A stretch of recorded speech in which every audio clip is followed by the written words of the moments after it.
आप CSIR net या IIT jam math batches online offline class join कर सकते हैं। वेबसाइट का लिंक डिस्क्रिप्शन में है। अपनी सेल्फ स्टडी और प्रैक्टिस करने के लिए हमारी बुक्स परचेस करें। आप घर बैठे बैठे CSIR नेट IIT जैम की तैयारी हमारे लेटेस्ट रिकॉर्डेड वीडियोस से कर सकते हो। लिंक डिस्क्रिप्शन में मिल जाएगा। Get 40,000 plus question bank of all the universities in India absolutely free. Download DIPS Academy mobile app from Play Store. Subscribe our YouTube channel for more learning videos and discount on video courses. अधिक जानकारी के लिए description को ध्यान से पढ़ें या QR code scan करिए।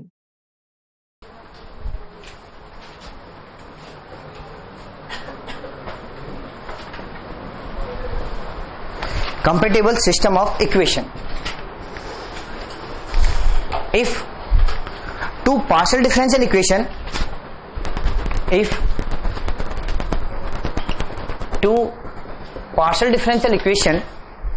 have one common solution,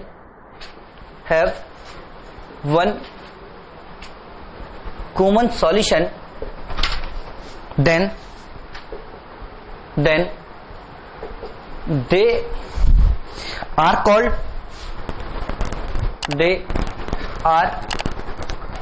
called compatible system of equation.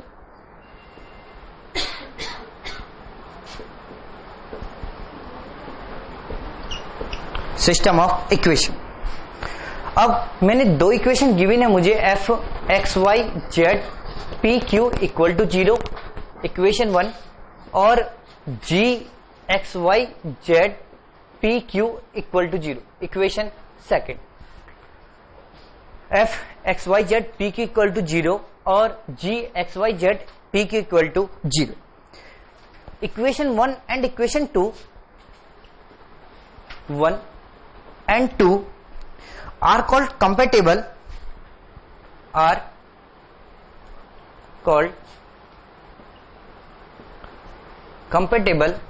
if they have at least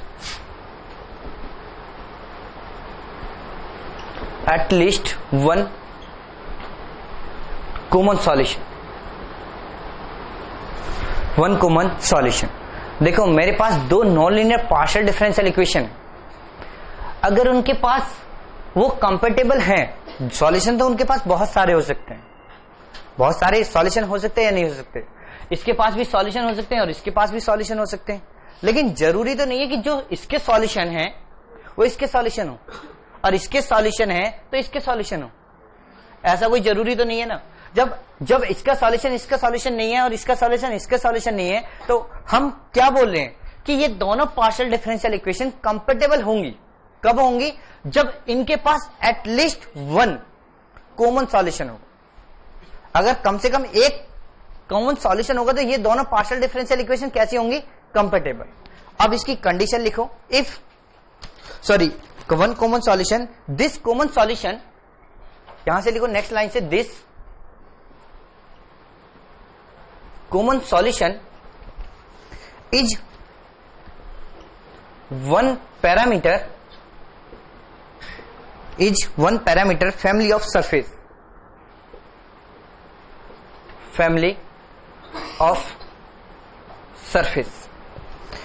f x y z comma c equal to 0, f x y z c equal to 0। ठीक है, जो भी solution आएगा उसके पास कितने parameter की family होगी? वो वन पैरामीटर। ठीक है, इसी का हम यूज करेंगे 4 फिट एक्सिलरी इक्वेशन। अब लिखो नेक्स्ट लाइन से, if equation 1 and 2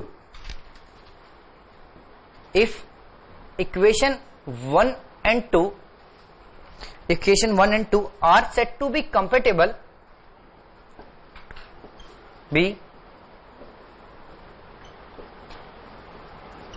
compatible, if first condition, if Jacobian equal to del f comma g upon del pq, f comma g del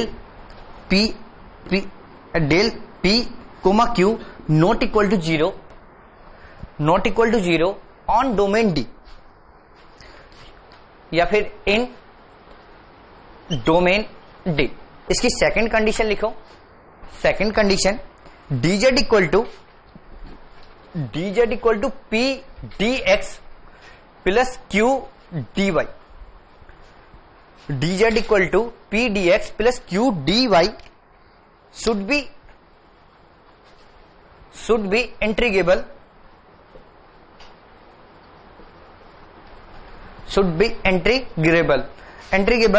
p where p equal to phi x y z and q equal to psi x y z। यानी कि जो p function है वो function किसकी है, phi x Y Z की, और q function किसकी है, एक्स वाई जेड की। यहां पे जो जनरली एक क्वेश्चन पूछा गया, इसके बारे में ऑब्जेक्टिव एक क्वेश्चन पूछा गया, नेसेसरी और सफिशिएंट कंडीशन। जो ये कंडीशन है इसे इक्वेशन 3 मान लो और इसे इक्वेशन 4 मान लो। इसको लिख दो नेसेसरी कंडीशन। जो ये कंडीशन है इसके आगे लिख दो नेसेसरी कंडीशन और इसके आगे लिख दो सफिशिएंट कंडीशन। जो कंडीशन इक्वेशन 3 है इसको हम क्या बोलते हैं, नेसेसरी, और इसको क्या बोलते हैं, सफिशिएंट। जो इक्वेशन 4 है, एक यहां पे एक थ्योरम लिख लो, थ्योरम इफ नहीं equation 4 is integrable, equation 4 is integrable if and only if f, g equal to 0, f, g equal to 0। That is f, g का इसका मीनिंग क्या है, वो मीनिंग डिफाइन कर रहा हूं। That is del f, g upon del x, p Jacobian f, p g upon del x, p plus p del f, g upon del z, p plus del f, g upon del y, q plus q del f, g upon del z, q equal to 0।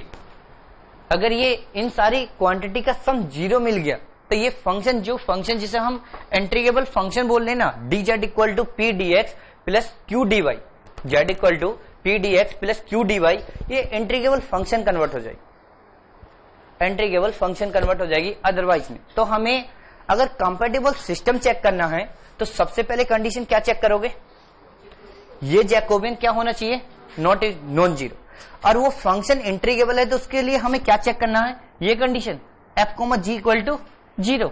अगर ये condition 0 है और second ये condition 0 है तो ये जो solution आएगा ये कैसा सॉल्यूशन हो जाएगा, इंटीग्रेबल। समझ में आ गया नहीं आ गया। अब क्वेश्चन लिखो,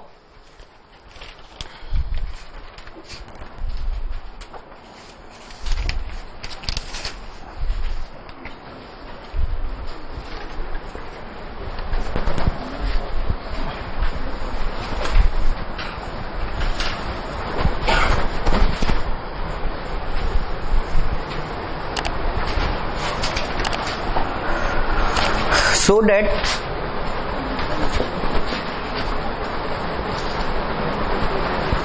p square plus q square equal to 1, p square plus q square equal to 1 and p square q square into x equal to p z are compatible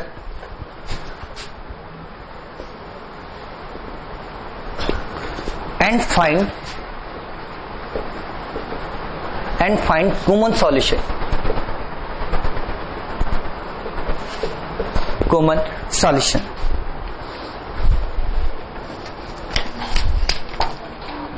common solution. तो सबसे पहले कंडीशन क्या है मेरे पास, Jacobian J equal to del F comma G, या फिर पहले डिफाइन कर लो एफ और G. Just watching videos won't help. You need to practice your learning by solving questions. Get the latest practice books from DIPS. Click on the link to buy now. F मान सकते हो F equal to P square plus Q square minus 1 equal to 0, और G को let कर सकते हो G equal to P square plus Q square into X minus P Z equal to 0 तो यहां से del F upon del P, del F upon sorry J equal to del F comma G upon del P Q equal to del P Q.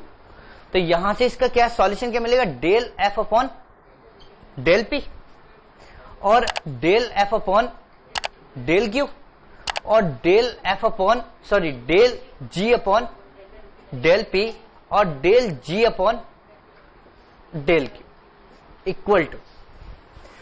Equal to तो यहां से इसका derivative partial derivative करोगे P के respect में तो value क्या मिलेगी 2p और इसकी 2q, और यहां पे इसको पार्शियल डेरिवेटिव करोगे पी के रेस्पेक्ट में तो 2px माइनस जेड, और यहां पे करोगे q के रेस्पेक्ट में तो 2qx, सही तो लिखा 2qx। इसकी मल्टीप्लिकेशन करोगे तो यहां से इसकी वैल्यू क्या मिलेगी 4pqx minus 4pqx plus 2qz, इससे ये कैंसिल आउट, इसकी वैल्यू क्या आएगी 2qz। ये नॉट इक्वल टू 0 मिलेगा नहीं मिलेगा, क्योंकि z क्या मेरे पास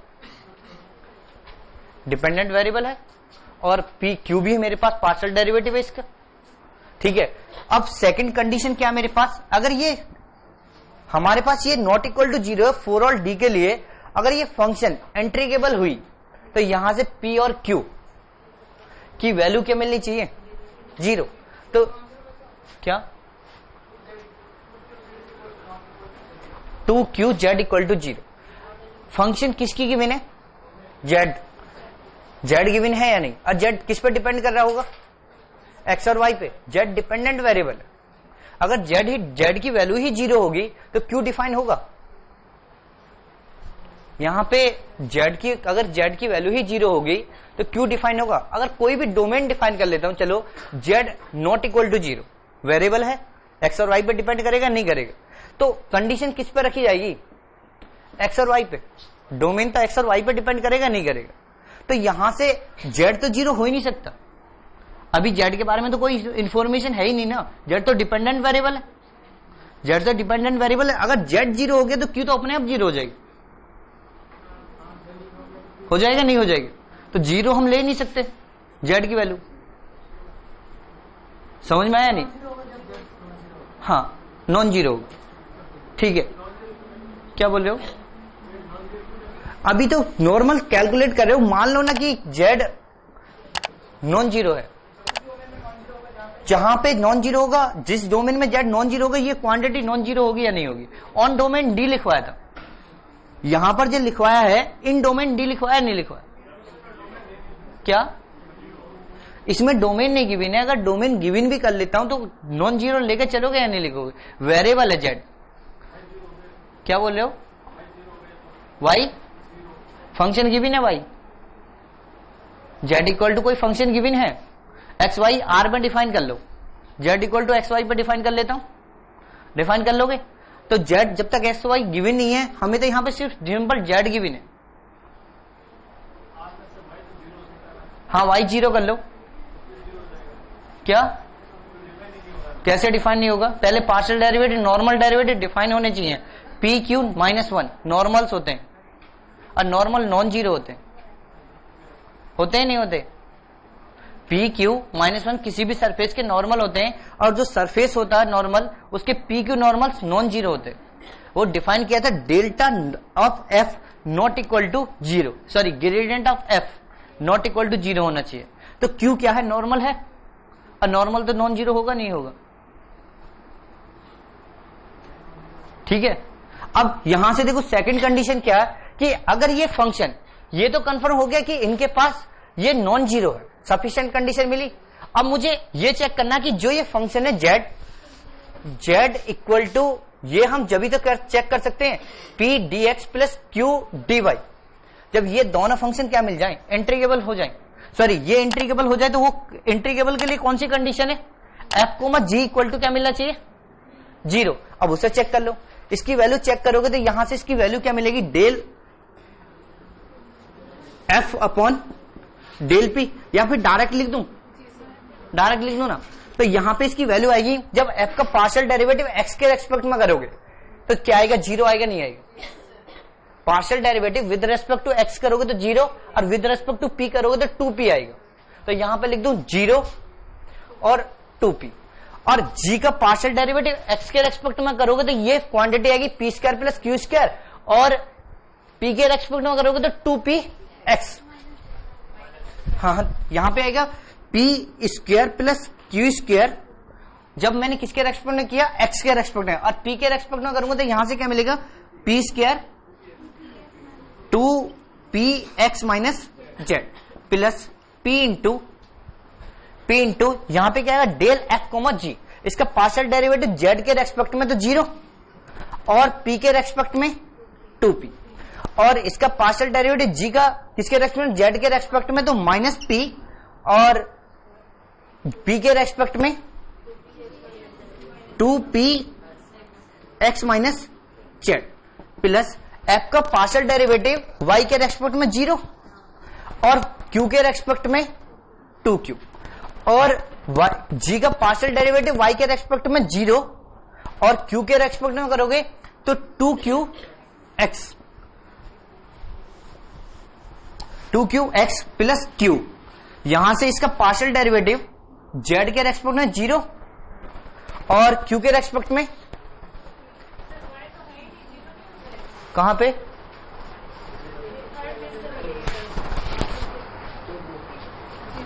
तो यहां पे पार्शियल डेरिवेटिव z के रेस्पेक्ट में करोगे तो 0 और f का पार्शियल डेरिवेटिव q के रेस्पेक्ट में 2q, और यहां पे इसका g का पार्शियल डेरिवेटिव z के रेस्पेक्ट में करोगे तो माइनस p,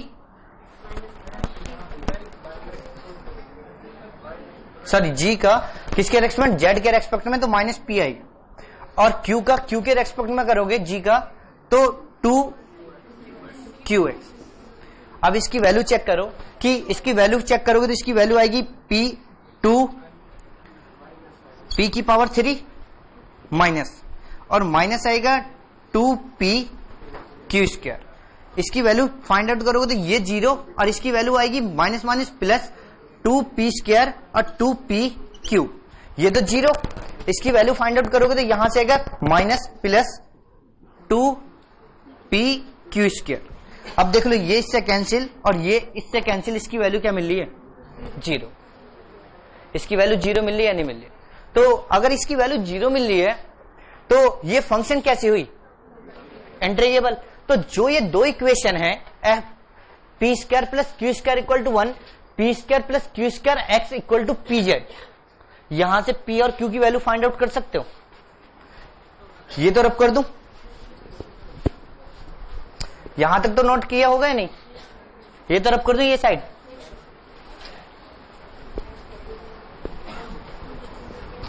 अगर मैं इससे इस इक्वेशन से p और इन दोनों इक्वेशन को सॉल्व करता हूं, जो गिवन इक्वेशन है, यानी कि ये गिवन है p square plus Q square equal to 1 और p square plus Q square x equal to p z. यहां से देखो p square plus Q square की वैल्यू यहां पे पुट कर दो, तो यहां से क्या मिलेगा, x equal to p z. तो p की वैल्यू क्या मिलेगी, x अपॉन जेड मिलेगी या नहीं। तो यहां से इन्हें सॉल्व करोगे तो p की वैल्यू मिलेगी x अपॉन जेड।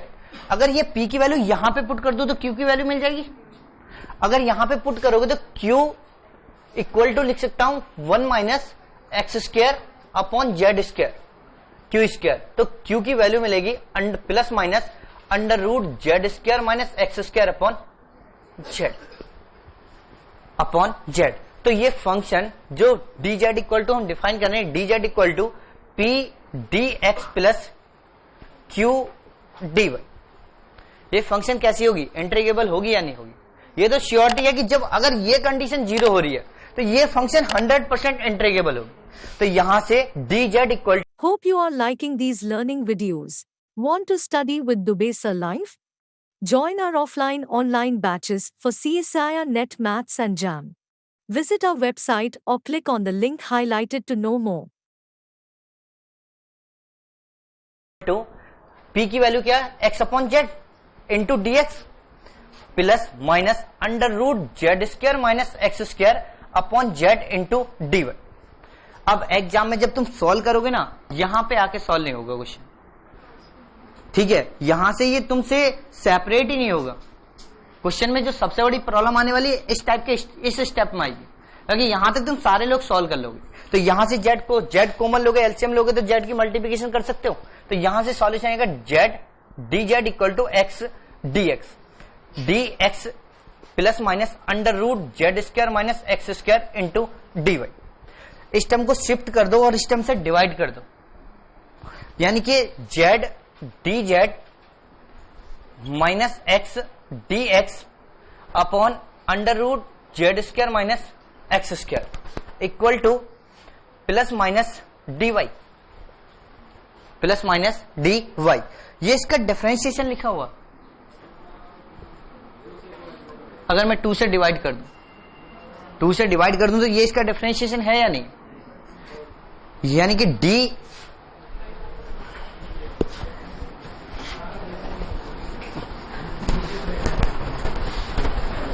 देखो यहां पे इसका डिफरेंशिएशन क्या, ये किसका डिफरेंशिएशन है under root Z square minus x square. इसका डिफरेंशिएशन करोगे तो क्या मिलेगा 1 upon 1/2 Z square minus x square की power minus 1/2 into differentiation 2z into D Z minus X into 2x into D X. 2 से 2 कैंसिल आउट इक्वल टू यहां पे क्या आएगा plus minus d y. Integration कर सकते हो, इंटीग्रेशन करोगे तो यहां से मिलेगा under root Z square minus x square, या फिर ये प्लस माइनस यहां पे शिफ्ट कर दो तो plus minus equal to Y plus constant C, squaring both side तो Z square minus x square equal to Y plus C का होल स्क्वायर, और जेड स्क्वायर इक्वल टू क्या मिलेगा X square plus Y plus C का whole square. और देख लो जो family मिल रही है, अगर इक्वेशन कंपेटेबल है तो उसमें कितने पैरामीटर आ रहे हैं 1, उसमें पैरामीटर कितने मिल रहे हैं 1। समझ आया या नहीं है, कोई प्रॉब्लम तो नहीं। देखो इतनी कैलकुलेशन तो एग्जाम कभी करवाएगा नहीं, तो पहले ही बोला था मैं कि इस टाइप के क्वेश्चंस नहीं पूछे जाने वाले। अगर यहां से क्वेश्चंस पूछे जाएंगे तो इसके सेकंड एग्जांपल से कुछ रिजल्ट लिखेंगे। वो ये नोट किया नहीं किया, रब कर दो, ये इसका सेकंड एग्जाम इसे कंप्लीट कर लो, फिर कल 4 पीट पढ़ लेंगे, बस 5 मिनट की बात, 5 या 6 मिनट, ठीक है।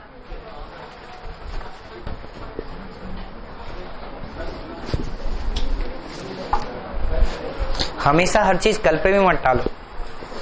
लिखो example P equal to 5x minus 7y, P equal to 5x minus 7y and Q equal to minus 7x plus 8y are compatible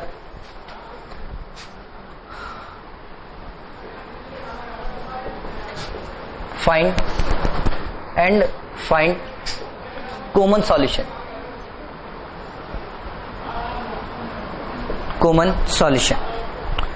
find common solution। तो सॉल्व करते हैं, किसी जो फर्स्ट फंक्शन है उसको f मान लेते हैं और जो सेकंड फंक्शन है उसको q मान लेते हैं या फिर g मान लेते हैं, और g मान के सॉल्व कर सकते हो पहले जैकोबियन। तो इसमें इतनी कैलकुलेशन नहीं है कि कर नहीं सकते हो, साथ साथ सॉल्व करो कि यहां पर f इक्वल टू क्या गिवन है p minus 5x plus 7y, और g इक्वल टू क्या गिवन है, g इक्वल टू गिवन है q minus q plus 7x minus 8y। तो यहां से देखो, यहां से j equal to find out करोगे तो del f upon del x, इसकी वैल्यू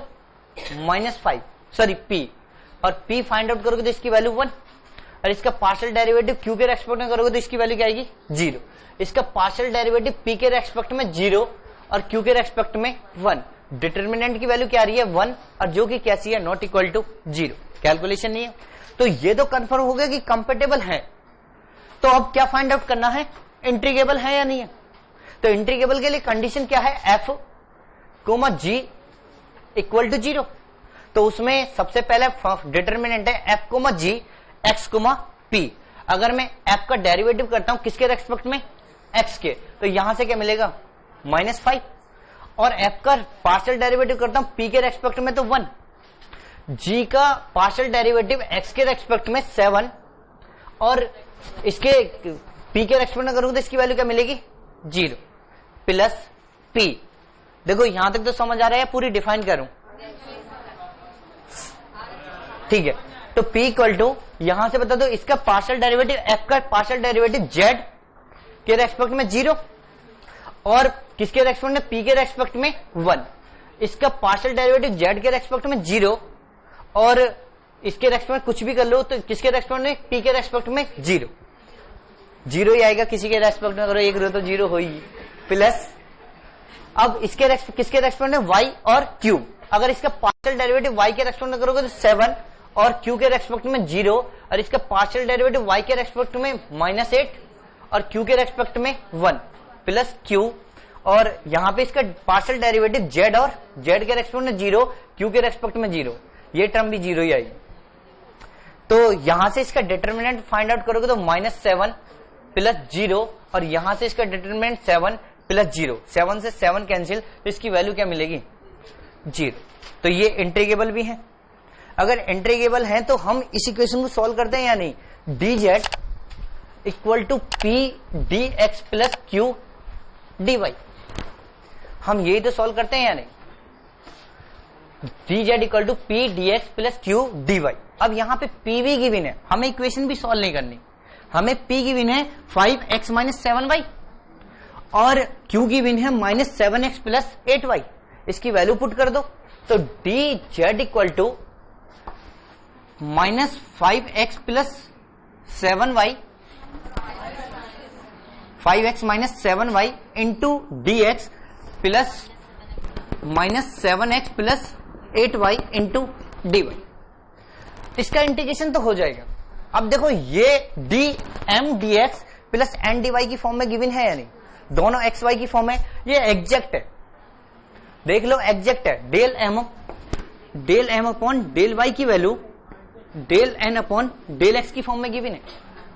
अगर डेल x की फॉर्म में गिवन है तो इसका इंटीग्रेशन क्या आएगा, z इक्वल टू इसमें x constant sorry y constant तो 5/2 x स्क्वायर माइनस 7xy और इसमें y इंटीग्रेशन ऑफ y का इंटीग्रेशन करोगे तो 4y square plus constant c। अब देख लो ये फैमिली भी मुझे क्या मिल रही है, 1 पैरामीटर फैमिली मिल रही है या नहीं, यहां तक भी कोई प्रॉब्लम नहीं। अब यहां से देखो, ये नोट करो, इस क्वेश्चन में तो ज्यादा कैलकुलेशन नहीं है ना, अब इतनी कैलकुलेशन करवा भी सकते हैं, ठीक है।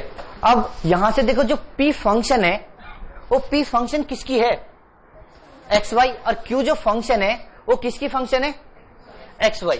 तो दो रिजल्ट लिखो, इफ p इक्वल टू हमें गिवन है, रिजल्ट में लिख दो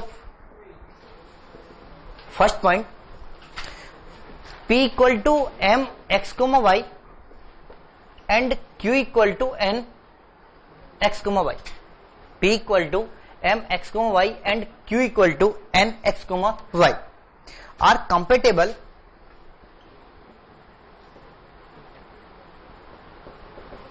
if and only if del m upon del y equal to del n upon del x, ठीक है। अगर ये कंपेटेबल हैं तो del m upon del y equal to क्या होगा, del n upon del x होना चाहिए। तो हमें पूरी कैलकुलेशन नहीं करनी, कंपेटेबल के बाद में ये कंडीशन चेक कर लो, अगर function of x y given है तो इनके पास एक सॉल्यूशन होगा या नहीं होगा, hence they have a common solution, hence these partial या फिर these partial differential equation, hence these partial differential equation have common। आप CSIR नेट या IIT jam math batches online offline class join कर सकते हैं, वेबसाइट का link description में है। अपनी सेल्फ स्टडी और प्रैक्टिस करने के लिए हमारी बुक्स परचेस करें। आप घर बैठे बैठे CSIR नेट IIT जैम की तैयारी हमारे लेटेस्ट रिकॉर्डेड वीडियोस से कर सकते हो, लिंक डिस्क्रिप्शन में मिल जाएगा। Get 40,000 plus question bank of all the universities in India absolutely free. Download DIPS Academy mobile app from Play Store. Subscribe our YouTube channel for more learning videos and discount on video courses. अधिक जानकारी के लिए description को ध्यान से पढ़े या QR code scan करिए। सॉल्यूशन और ये कंडीशन नॉट इक्वल टू आ जाए अगर del m upon del y not equal to del n upon del x, अगर एग्जैक्ट ही नहीं है तो इंटीग्रेबल होगा, नहीं होगा तो उस केस में कैसा सॉल्यूशन आ जाएगा? No solution. समझ में आया नहीं है तो लिख दो, if second point, if del m upon del y not equal to del n upon del x, then the system of two partial differential equation, हाँ वो सॉल्यूशन नहीं होगा, बस उसी के बारे में लिखवा रहा हूं। then the system of two partial differential equation is not compatible,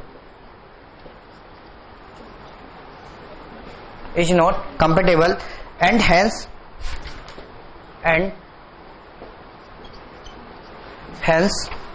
these equation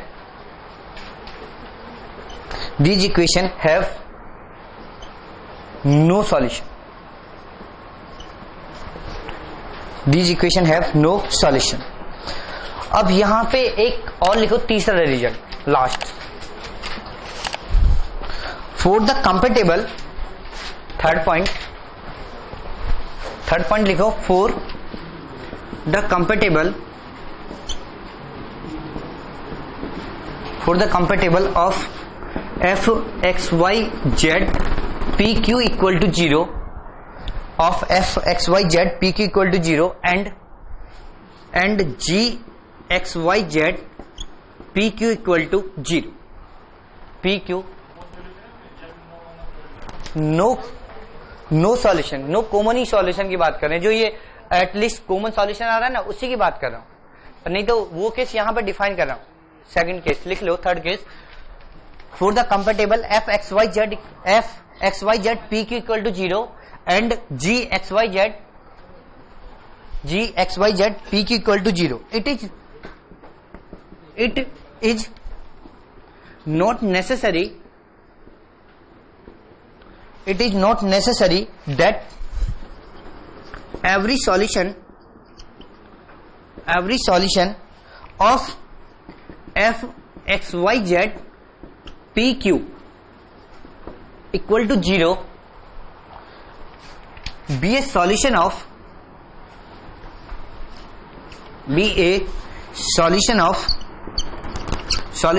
g x y z p q equal to 0. Every solution of f x y z p q equal to 0 be the solution of g x y z p q equal to 0. ठीक है, example लिखो इसके लिए, example लिखो z, first example, z equal to x into y plus 1, z equal to x into y plus 1 is a solution of f equal to x p minus y q minus x, x p minus y q minus x equal to 0, but